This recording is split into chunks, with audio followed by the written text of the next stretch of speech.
کراچی میں خطرے کی گھنٹی بجی ہے، ہمیں ہوش کے ناخن لینے چاہیے۔ آئین میں ترمیم کر کے مقامی حکومتوں کا بااختیار نظام متعارف کرائیں۔ وزیر دفاع خواجہ آصف کہتے ہیں 18ویں ترمیم ایک ڈھکوسلا ثابت ہوئی، سارے اختیارات صوبائی دارالحکومتوں کو چلے گئے۔ اگر ہم نے واقعی پاکستان کے عوام کی نمائندگی کرنی ہے تو پہلے ان کو گلی محلے میں نمائندگی دیں۔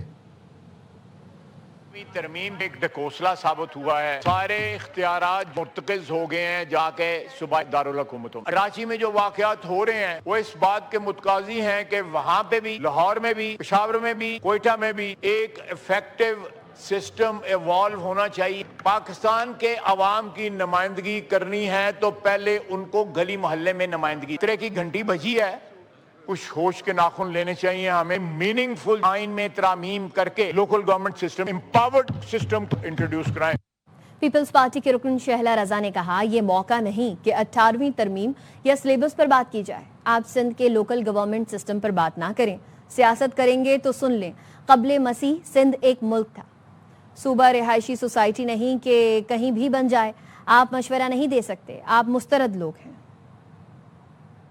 حیران ہوں کہ لوگوں کے دل کی کیا کیا بھڑاس سامنے آ گئی۔ بھائی صوبے کے مالک عوام ہے، صوبہ کوئی ریزیڈینشل سوسائٹی نہیں ہے کہ کہیں بھی بن جائے۔ آپ یہ مشورہ نہیں دے سکتے، آپ ریجیکٹڈ ہیں۔ یہ آگ ہے، آگ جب لگتی ہے تو کیلیفورنیا جیسے ملک میں جنگل سے نکل کے گھروں کو لائن سے لپیٹ میں لیتی ہوئی چلی جاتی۔ آگ جب لگتی ہے تو اسکائی ریزورٹ نیوزی لینڈ میں 40 لوگ جو ہیں وہ ان کی ڈیتھ ہو جاتی ہے، اور لاہور میں حفیظ سینٹر میں سال میں 3 دفعہ لگ چکی ہے۔ سیاست کر کے 18ویں ترمیم تک، سلیبس تک جائیں گے تو سب سے پہلے میں یہ کہوں گی صوبہ سندھ وہ ایک ملک تھا سر، جس کو آپ دنیا کے نقشے میں قبل مسیح سے پہلے دیکھیں گے۔ تاثر دیا گیا جیسے صوبہ سندھ میں لوکل گورنمنٹ سسٹم ہی نہیں ہے۔ صوبہ سندھ واحد صوبہ ہے اس میں لوکل گورنمنٹ سسٹم کام کر رہا ہے۔ پنجاب میں آپ دیکھ سکتے ہیں کوئی لوکل گورنمنٹ کا الیکشن کرانے کا ارادہ نہیں۔ اے پی میں بھی دیکھیں، ہر وقت لوگ جو ہیں وہاں پہ رونا روتے رہتے۔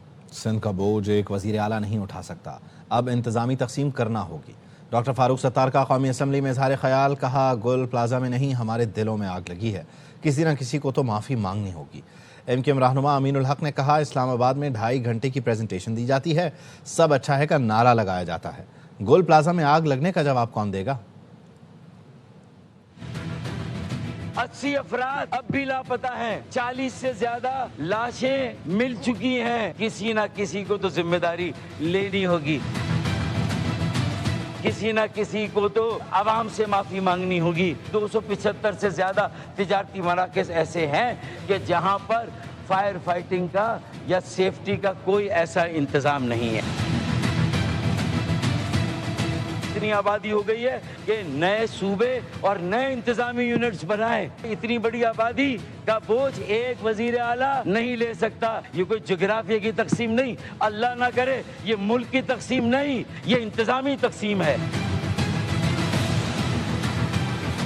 لوگ جلتے رہے، پراپرٹی جلتی رہی، اربوں کا نقصان ہو گیا، پوری رات گزرتی رہی۔ اسلام آباد میں پریزنٹیشن دی جاتی ہے، 2.5 گھنٹے تک ہم ٹی وی پہ دیکھتے ہیں، سب اچھا کا نعرہ لگایا جاتا ہے، لیکن جو گل پلازا پہ ہوا اس کا جواب کون دے گا؟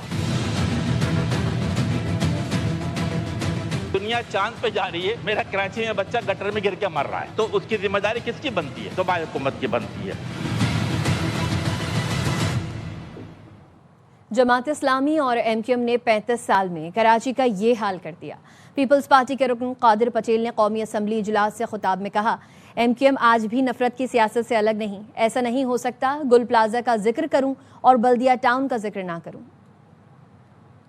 10 سال سے آپ سے یہی کہہ رہے ہیں، ہمیں سب کو مل کے چلنا چاہیے، لیکن آپ نے کہا کہ آپ چور ہو، چور ڈاکو کی اوقات ہی نہیں ہوتی تو وہ کیا کام کرے گا؟